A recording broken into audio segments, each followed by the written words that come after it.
సమతుల పోషకాలు కలిగిన సహజ ఆహారంతోనే సంపూర్ణ ఆరోగ్యం సాధ్యమవుతుంది. మన పూర్వీకుల 100 ఏళ్ల జీవితానికి ఇదే మూల సూత్రం. కానీ నేటి ఆధునిక కాలంలో అంతా కృత్రిమంగా రసాయనాలతో నిండిపోయింది. దీంతో అనేక రకాల అనారోగ్య సమస్యలు చిన్న వయసు నుంచే చుట్టుముడుతున్నాయి. ఈ సమస్యకు పరిష్కారం తిరిగి మన పూర్వీకుల విధానాలను పాటించటమే అని అనేక స్వచ్ఛంద సంస్థలు, ఆహార ఆరోగ్య నిపుణులు సూచిస్తున్నారు. సదస్సులు, శిక్షణ కార్యక్రమాలు నిర్వహిస్తూ ప్రజల్ని చైతన్యం చేస్తున్నారు. ఈ తరహా కార్యక్రమాలు నిర్వహిస్తూ ఆరోగ్య సమాజ నిర్మాణానికి అహర్నిశలు కృషి చేస్తోంది రైతు నేస్తం ఫౌండేషన్. ఆంధ్రప్రదేశ్, తెలంగాణ వ్యాప్తంగా అనేక ప్రాంతాల్లో సంపూర్ణ ఆరోగ్య సదస్సులు, ప్రకృతి వ్యవసాయ అవగాహన, శిక్షణ కార్యక్రమాలు నిర్వహిస్తోంది. మిద్దె తోటల వ్యాప్తికి కృషి చేస్తూ తెలుగువారి మేడలపై స్వచ్ఛమైన ఆహార పంటలను అభివృద్ధి చేస్తూ ఇంటిల్లిపాదికి ఆరోగ్యం అందేలా చూస్తోంది. ఇందులో భాగంగా 2026 ఏప్రిల్ 18న తిరుమల తిరుపతి దేవస్థానం సన్నిధిలో ఆంధ్రప్రదేశ్ మరియు తెలంగాణ రాష్ట్ర ప్రకృతి వ్యవసాయదారుల సమ్మేళనం నిర్వహణలో కీలక పాత్ర పోషించింది రైతు నేస్తం ఫౌండేషన్. 2 రాష్ట్రాల ప్రకృతి వ్యవసాయదారుల ఆధ్వర్యంలో రైతు నేస్తం ఫౌండేషన్ సహకారంతో doctor Kotapati Gangadharam, doctor Basampalli T Nagaraju గార్ల నిర్వహణలో ఈ కార్యక్రమం విజయవంతమైంది. తిరుపతిలోని టీటీడీ మహతి ఆడిటోరియంలో జరిగిన ఈ కార్యక్రమంలో టీటీడీ బోర్డు సభ్యుడు Bhanuprakash Reddy, Rythu Nestham foundation chairman doctor Yadlapalli Venkateswararao, ప్రకృతి వ్యవసాయ ప్రథమ ప్రోత్సాహకుడు కోటపాటి గంగాధరం, డాక్టర్ బసంపల్లి టి నాగరాజు, పద్మశ్రీ పురస్కార గ్రహీత చింతల వెంకటరెడ్డి, భారతీయ కిసాన్ సంఘ నాయకులు కుమారస్వామి, ప్రకృతి వ్యవసాయం తిరుపతి శాఖ DPM Shanmugam, Chittoor DPM Sivashankar, Kadapa DPM Praveen మరియు వ్యవసాయ నిపుణులు, రైతులు పాల్గొన్నారు.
కలియుగ ప్రకృతి రైతు దర్శన ఉత్సవం, గోమాత పవిత్ర ప్రాణం, భారతీయుల ఆరోగ్యం అనే ముఖ్య అంశాల ఆధారంగా నిర్వహించిన కార్యక్రమం ద్వారా గోమాత రక్షణ, గోవుల అభివృద్ధి, గో ఆధారిత వ్యవసాయం, సహజ సేద్య విధానాలు, ప్రకృతి పంటల మార్కెటింగ్, సహజ ఆహారం ద్వారా ఆరోగ్య ప్రయోజనాలు తదితర అంశాలపై చర్చించారు.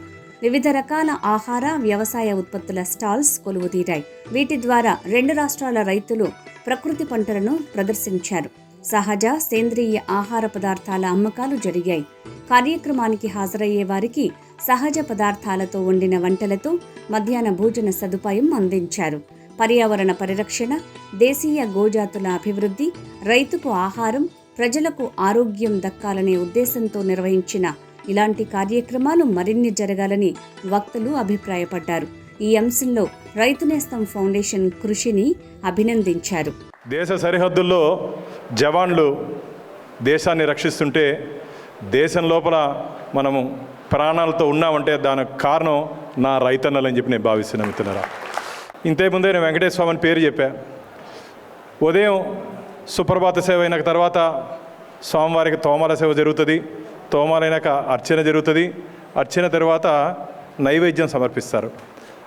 లోకాలన్నింటినీ కాపాడే ఆ వెంకటేశ్వర స్వామికి కూడా మీరు పండించే పంటనే స్వామివారికి నైవేద్యంగా సమర్పిస్తారు. అలాంటి ఉన్నత స్థానంలో ఉన్నట్టు మీ అందరూ సంతోషంగా, సుఖంగా ఉండాలని చెప్పి భావిస్తున్న మిత్రులారా, అగ్రికల్చర్ అనే పదంలోనే కల్చర్ ఉంది. ఆ కల్చర్ నా రైతన్నలకు ఉంది.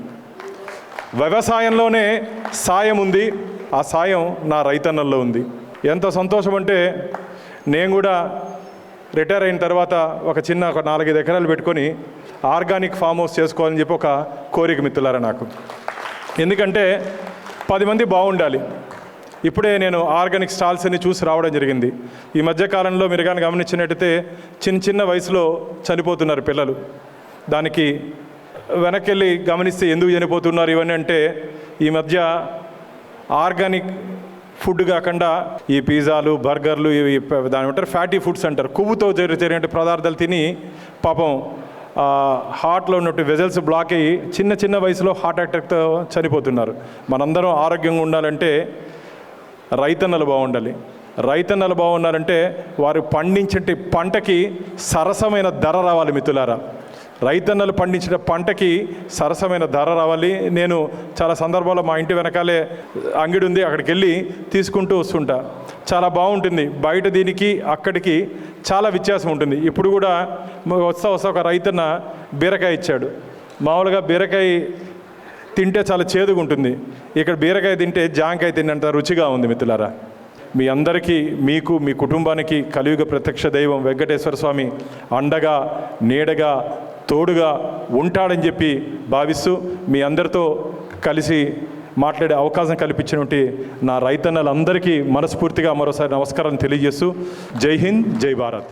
రైతులను ఇక్కడ సమాయత్తపరిచి ప్రకృతి వ్యవసాయం చేయడంలో తమకున్న సాధక బాధకాలని, అలాగే వారు పండించిన ఉత్పత్తులను ఈ చుట్టుపక్కల జిల్లాలకు పరిచయం చేయడానికి ఈ కార్యక్రమం ఏర్పాటు చేయడం జరిగింది. అయితే ముఖ్యంగా రైతులు కేవలం పంట పండించడమే కాదు, ఒక వ్యాపారిగా మారితేనే తన యొక్క ఆర్థికంగా వెసులుబాటు అవుతుందని చెప్పేసి ఉద్దేశంతో రైతు నేస్తం ఫౌండేషన్ కూడా అనేక సంవత్సరాలుగా కృషి చేస్తూ ఉంది. మిర్చి పండిస్తే కారం చేసి అమ్ముకోవడం, అలాగే మిల్లెట్స్ పండిస్తే దాన్ని పిండి వంటలు చేసుకోవడం, అలాగే బిస్కెట్లు తయారు చేసుకోవడం, వేరుశనగకాయ పండిస్తే దాన్ని విత్తనాల రూపంలో కానీ అలాగే ఆయిల్ రూపంలో కానీ అమ్ముకోవడం, ఇట్లా టమాటాలు పండిస్తే సాస్ తయారు చేసి అమ్ముకోవడం, ఇట్లా అన్ని రకాలుగా వాల్యుయేషన్ చేసి అమ్ముకుంటేనే, ఎందుకంటే ప్రభుత్వాలు నిర్ణయించిన ధరలో రైతులకు గిట్టుబాటు కావట్లేదు కాబట్టి ఈ ఎఫ్యూఎల్ ద్వారా అయితే కనుక ఈ మిషనరీ ఏర్పాటు చేసుకోవడానికి మంచి అవకాశం ఉంటుంది. ఒకవేళ ఎక్కువ పొలం ఉన్న రైతులు, ఆర్థికంగా స్తోమత కలిగిన వ్యక్తులైతే తమ చిన్న 50,000 రూపాయల నుంచి ₹1,00,000 ఇచ్చే మిషన్లు కూడా కొనుక్కొని తమ ఉత్పత్తుల్ని నేరుగా వినియోగదారులకు అమ్ముకుంటేనే ఈరోజు లాభపడే అవకాశం ఉంది, ఆర్థికంగా ఎదగడానికి అవకాశం ఉంది. అందువల్ల రైతులు ఆ విధంగా ఆలోచించాలని చెప్పి నేను కోరుకున్నాను. అలాగే గత 20 సంవత్సరాలుగా రైతు నేస్తం ఫౌండేషన్ కూడా రైతులకు సేవ అందించడానికి దాదాపు 100 రకాల పుస్తకాలని పబ్లిష్ చేయడం, అలాగే ఇప్పటివరకు దాదాపు 575 ట్రైనింగ్ ప్రోగ్రాం కండక్ట్ చేసి కొన్ని లక్షల మందికి రైతులకు కానీ, అలాగే మిల్లెట్స్ ద్వారా కొన్ని కోట్ల మందికి ప్రచారం చేయడం జరిగింది. 2 తెలుగు రాష్ట్రాల్లో కూడా పెద్ద ఎత్తున మిద్దె తోటల మీద ఈ 3 మీద అవగాహన చేస్తున్నాం. ఈ ప్రపంచ పటంలో ఎక్కడ ప్రకృతి వ్యవసాయం చేస్తుందంటే ఒక చిరునామాగా, ఒక బ్రాండ్ అంబాసిడర్గా ఆంధ్రప్రదేశ్ నిలుస్తుందని చెప్పి నేను ఘంటాపథంగా చెప్పవచ్చు. దానికి ఆంధ్రప్రదేశ్ ప్రభుత్వానికి కూడా కృతజ్ఞతలు తెలియజేసుకున్నాను. అలాగే వేదిక మీద పెద్దలను కూడా ధన్యవాదాలు తెలుపుకుంటూ జై జవాన్, జై కిసాన్, జై విజ్ఞాన్. అన్నీ కలిసినవి తింటున్నాం. ఫర్టిలైజరు, పెస్టిసైడ్లది అన్నీ అంతా కూడు తింటున్నాం కనుక మనమంతా మన మైండ్లు కూడా కంటామినేషన్ అయిపోయినాయి. ఇక ఇది చేయాలన్నా, అది చేయాలన్నా, ఇది చేయాలన్నా, ఎందుకంటే ఇది తిన్నోళ్ళం, అది తిన్నోళ్ళం, అన్నీ దీన్ని చేత కాకుండా అయిపోయింది అందరికీ. సేంద్రియ వ్యవసాయంలో తిన్న తిండి తింటే ఎంత బలం అంటే అసలు చెప్పని అవసరం లేదు. ఎంత ఆరోగ్యంగా ఉంటారంటే ఆ మనుషులు, ఇంకా అది కూడా చెప్పని అవసరం లేదు. కాకపోతే ఈ ఒక్కటేసారి అందరు ఆచరించరు. కొంచెం మీ పొలంలోనే కొంచెమన్నా చెప్పి కొంచెమన్నా చేయండి. అప్పుడు దాని మెల్లమెల్లగా, నిజం ఎప్పుడే కానీ మెల్లగా పోగుతుంది. కనుక ఇవన్నీ మీరు గ్రహించుకొని ఆచరిస్తే మంచి అనేది పంచమన్నారు, పెంచమన్నారు, కానీ ఎవరు దాపెట్టుకోమనిలే ఏ పెద్దలు, మన పెద్దలు. మనం అందరం కూడా కలిసి గో ఆధారిత వ్యవసాయం కావచ్చు, ప్రకృతి వ్యవసాయం కావచ్చు, సహజ వ్యవసాయం కావచ్చు. ఇంతకుముందు చెప్పినటువంటి ఒక వ్యక్తులు ఎవరో చెప్పారు, కెమికల్ ఫెర్టిలైజర్స్ అండ్ పెస్టిసైడ్స్ వాడకుండా మీరు ఏ పద్ధతిలో చేస్తారా, సుభాష్ పాలేకర్ గారి పద్ధతిలో చేస్తారా, లేకపోతే నాగరాజు గారి పద్ధతిలో చేస్తారా, లేకపోతే గంగాధరన్ గారి పద్ధతిలో చేస్తారా, లేకపోతే రైతు వెంకటేశ్వరరావు గారి పద్ధతిలో చేస్తారా, మీ ఇష్టం అది.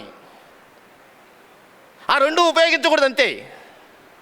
ఆ రకంగా చేసినట్టయితే ఇప్పుడు ఎవరైతే చేస్తున్నటువంటి యొక్క వ్యక్తులు ఉన్నారో మీ అందరికీ అదృష్టం.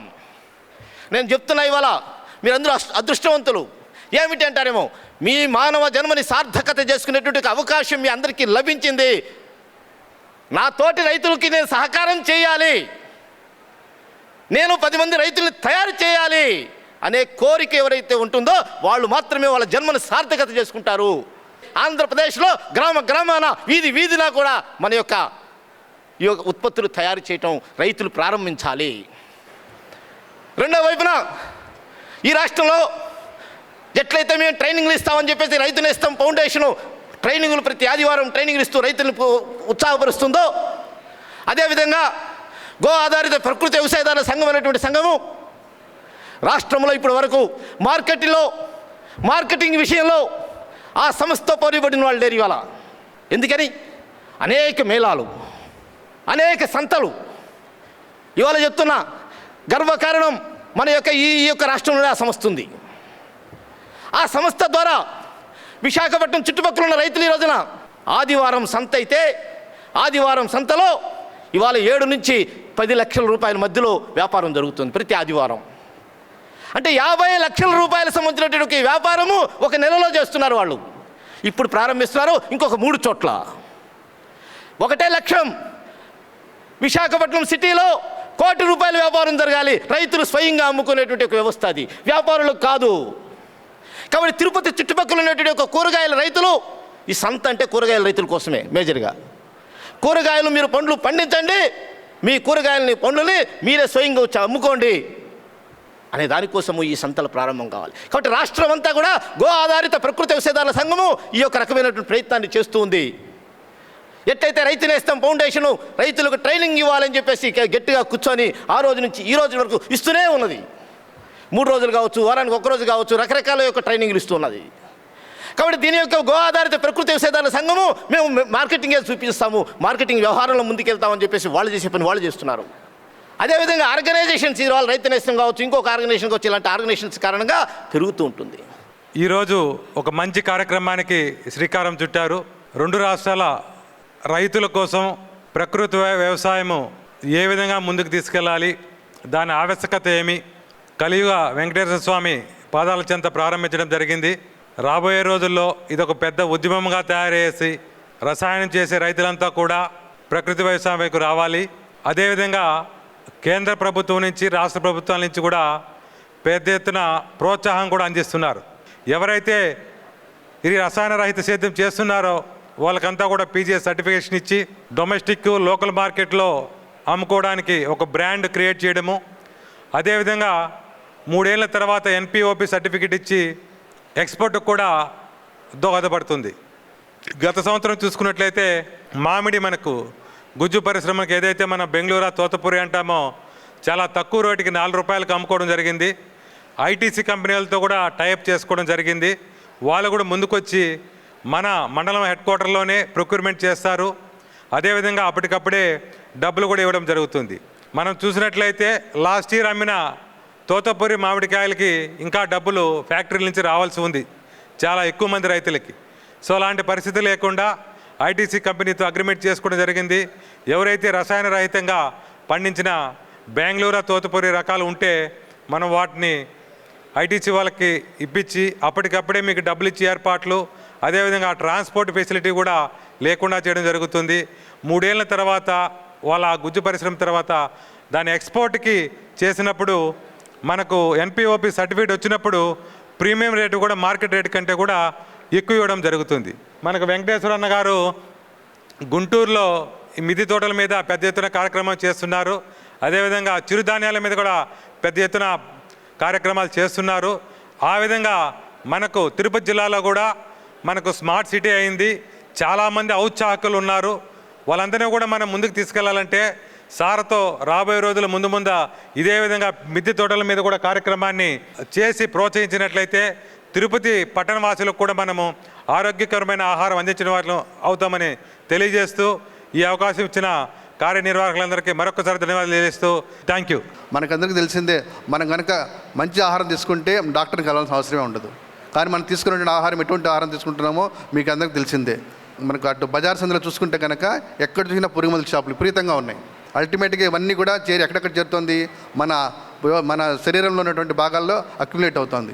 లేనిపోని రోగాలన్నీ వస్తున్నాయి. మన యొక్క ఆయుష్ అనేది తగ్గిపోతూ వస్తుంది. సో దీనికి అన్నిటి కూడా ఇప్పటికన్నా దయచేసి అందరూ కూడా నేను మన రైతాంగాన్ని కావచ్చు, పట్టణవాసుల కూడా తెలియజేసేది ఏంటంటే, మనం ఇప్పటికన్నా కొద్దిగా ఆలోచించి ప్రకృతి వ్యవసాయంలో పండించినటువంటి పంటలను మీరు కూడా కొంటూ, అలాగే ఆ పండించినటువంటి ఉత్పత్తులు కూడా మంచి రైతులకు కూడా కొంచెం తోడ్పాటుని అందిస్తూ మీరు రాబోయే రోజుల్లో దీన్ని మన యొక్క ఆరోగ్యాన్ని మన చేతిలో ఉంది కాబట్టి దాన్ని ఇంప్రూవ్ చేసుకుంటారని కోరుకుంటున్నాను.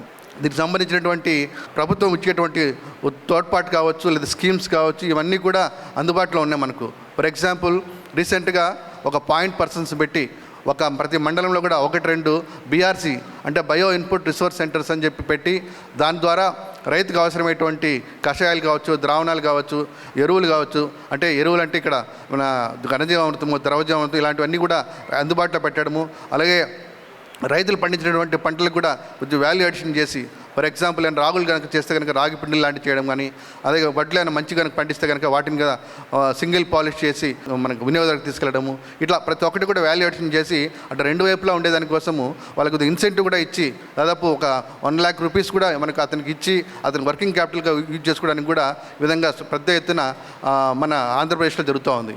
కాబట్టి నేను కోరుతున్నది ఏంటంటే, మనకు ఉన్నటువంటి ప్రజానికాలందరినీ కూడా దయచేసి ప్రకృతి వ్యవసాయానికి మద్దతు ఇవ్వండి.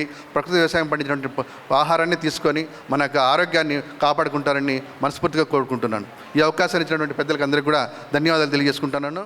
కలియుగ దైవంగా పిలువబడే శ్రీ వెంకటేశ్వర స్వామి పాద పద్మముల ముందు ఈ కార్యక్రమం నిర్వహిస్తున్నందుకు చాలా సంతోషంగా ఉంది.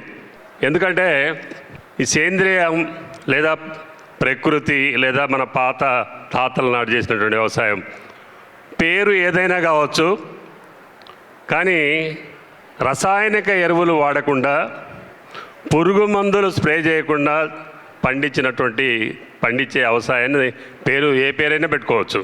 అది మన తాతలు తండ్రులు చేసినటువంటి వ్యవసాయం. మన భారతదేశం అనేది ఒక వ్యవసాయక దేశం. 10,000 సంవత్సరాల నుంచి ఇదే నేల.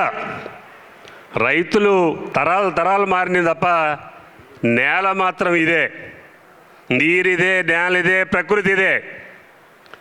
కానీ 10,000 సంవత్సరాల్లో చెడిపోయినటువంటి నిస్సారంగా అన్నటువంటి నేల కేవలం ఒక 50 సంవత్సరాల్లోపే 50 సంవత్సరాల్లోనే మన నేల నిస్సారమైపోతూ ఉంది.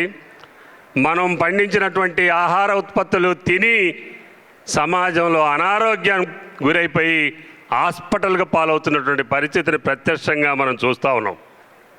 అందుకనే ఈ రసాయనిక సాగుకి స్వస్తి పలికి సేంద్రియమైనటువంటి ప్రకృతి వ్యవసాయం వైపు మళ్లించడం కోసం ఇవాళ ఎంతోమంది వ్యక్తులు, NGOs, లేకపోతే చివరికి కేంద్ర రాష్ట్ర ప్రభుత్వాలు కూడా దీన్ని ప్రచారం చేస్తూ ఉన్నాయి. ఇవాళ సేంద్రియ ఉత్పత్తులు, అది కూరగాయలు కావచ్చు, బియ్యం కావచ్చు, మిల్లెట్స్ కావచ్చు, ఏది పండించినా కూడా దాన్ని కొనడానికి ఇవాళ మార్కెట్ ఉంది.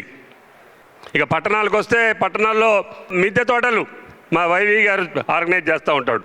మహిళలు వాళ్ళకున్నటువంటి చిన్న బిల్డింగ్ మీద వాళ్ళకు కావాల్సినటువంటి కూరగాయలు వాళ్ళు పండించుకొని చివరికి పక్కోళ్ళకు కూడా బంధువులకి పెట్టేటటువంటి పరిస్థితిని చూస్తూ ఉన్నాం. సహజ సిద్ధంగా పండినటువంటి కూరగాయలు, పాత విత్తనాలతో కూరగాయలు దొడ్లో కానీ ఇంటి ముందు కానీ వేసుకునేటువంటి పరిస్థితి వాళ్ళ పల్లెటూరులో లేదు. మీకున్న 5 ఎకరాల్లో ఒకేసారి రసాయనిక ఎరువులను తీసేయమని చెప్పడంలా ముందు తగ్గించండి, రసాయనిక ఎరువులను తగ్గించండి.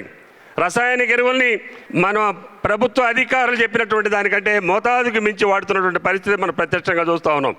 అందుకనే రసాయనిక ఎరువులను స్వచ్ఛ చెప్పి మీకున్నటువంటి పొలంలో ఎంతో కొంత మీ కుటుంబ ఆరోగ్యం కోసం పండించుకోండి. తర్వాత సమాజం కోసం పండిద్దాం. ఈ సమాజాన్ని కేవలం పంటలు పండించడం కాదు, ఈ సమాజంలో ఉన్నటువంటి వాళ్ళ జీవితాలు పండించడానికి రైతు ముందుకు రావాలి. విషతుల్యమైనటువంటి ఆహారాన్ని పండించి దాన్ని అందించి పాపం మూట కట్టుకోకూడదని చెప్పి నేను రైతాంగాన్ని మనవి చేస్తా ఉన్నాను. ఈ వీడియో మీకు నచ్చితే లైక్ చేయండి, ఇతరులకు షేర్ చేయండి. వీడియోపై మీ అభిప్రాయాన్ని కామెంట్ రూపంలో తెలపండి. మరిన్ని వ్యవసాయ వీడియోల కోసం రైతు నేస్తం యూట్యూబ్ ఛానల్ ని సబ్స్క్రైబ్ చేయండి. పక్కనే ఉన్న గంట సింబల్ నొక్కి నోటిఫికేషన్స్ ద్వారా తాజా వీడియోల సమాచారం పొందండి.